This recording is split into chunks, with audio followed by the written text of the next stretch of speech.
भिखारिस्तान के लोग अटारी बॉर्डर पर इकट्ठे होने लगे हैं क्योंकि भारत ने सभी पाकिस्तानियों को 48 घंटे में देश छोड़ देने के लिए कहा है। भारत में रह रहे पाकिस्तान के दलालों को ये अच्छा नहीं लग रहा होगा।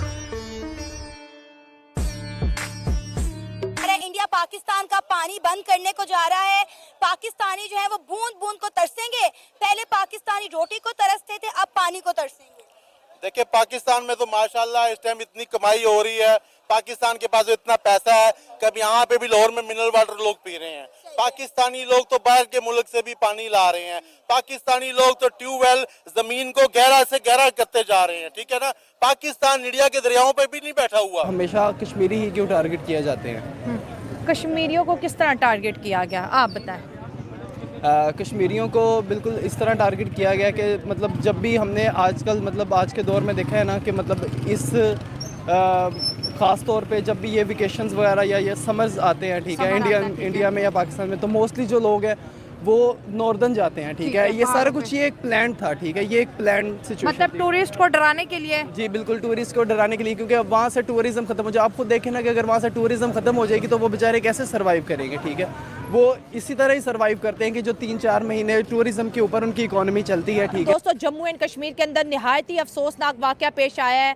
पहलगाम जो कि बहुत ही इम्पोर्टेंट एरिया है जम्मू एंड कश्मीर का, जहाँ पर हर साल बहुत ही टूरिस्ट जाते हैं, उस एरिया को दहशत गर्दों की जानिब से निशाना बनाया गया है। और ये भी खबर आ रही है कि बाकायदा तौर पर जो जितने भी दहशत गर्द थे उन्होंने वहाँ के लोगों के ID कार्ड चेक किए और जिनके ID कार्ड पर हिंदू मेंशन था सिर्फ उन्हें ही निशाना बनाया गया है। अब 3-4 दिन पहले हमारे आर्मी चीफ आसिम मुनीर ने जगलर वेन बोला कश्मीर को, और बोला कि जो कश्मीरियों ने अपनी आज़ादी के लिए भारत के कब्ज़े में रह के जो कुर्बानियाँ दी, हम उस कुर्बानियों को नहीं भूलेंगे, हम कश्मीर का साथ नहीं छोड़ेंगे। तो वो कह रही हैं कि आज इस हादसे का होना और 3 दिन पहले की तकरीर, ये कोई लिंक है?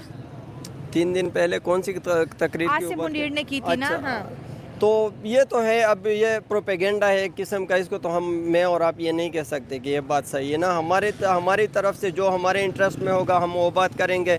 उनकी तरफ से उनके इंटरेस्ट में ये बात थी, सो उन्होंने ये कह दी। तो हमारे और आपकी इंटरेस्ट अलग है, उनके इंटरेस्ट अलग है, लेकिन ये बात बिल्कुल गलत है। वहाँ से भी जो होता है तो रियासत को पता होता है, यहाँ से भी जो होता है रियासत को पता होता है। तो ये है कि रियासतों को अपनी पॉलिसीज़ चेंज करनी चाहिए, सॉफ्ट डिप्लोमेसी लानी चाहिए, और इन इलाकों में जो हो रहा है वो हम थ्रू सॉफ्ट डिप्लोमेसी और स्ट्रेटिजिक इंफ्रास्ट्रक्चर और ये सारी चीज़ें लाके हम फिर भी अपने गोल्स को हासिल कर सकते हैं। लेकिन बदकिस्मती से हमने जो है ना सिक्योरिटी स्टेट्स बनाए हुए हैं हमने, आपने इंडिया ने, तो इस वजह से हम लोगों का मरना और मारना जो इसको हमने फ़ायदा बनाया हुआ है। हालांकि दूसरे तरीक़ों से भी हम फ़ायदे हासिल कर सकते हैं, स्टेट्स के लिए भी, लोगों के लिए। अब पाकिस्तान आज तक ये क्लियर नहीं कर सका कि हमारा कोई हाथ नहीं है।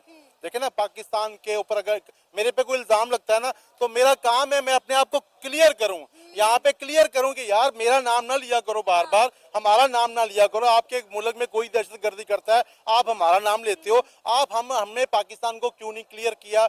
और हिंदुस्तान को भी चाहिए, जब हम उनका नाम लेते हैं कि जी राह ने करा दिया, बलूचिस्तान में ये कुछ हो गया, तो उनको भी क्लियर करना चाहिए। वो एक टेबल पे एक दफा बैठें, अपने मामला डिस्कस करें। ये तीसरी ताकत फायदा उठाती है, तीसरी ताकत उठा जाती है और बदनाम हम दोनों हो रहे हैं, इंडिया भी हो रहा है और पाकिस्तान भी हो रहा है। और तीसरा मजे से तालियां बजा रहा है, देखो ये इनका काम हो रहा है, ये आपस में लड़ रहे हैं। जब मेरी 40 साल से मुझे होश है, 49 साल मेरी उम्र है, 40 साल से मैं यही देख रहा हूँ।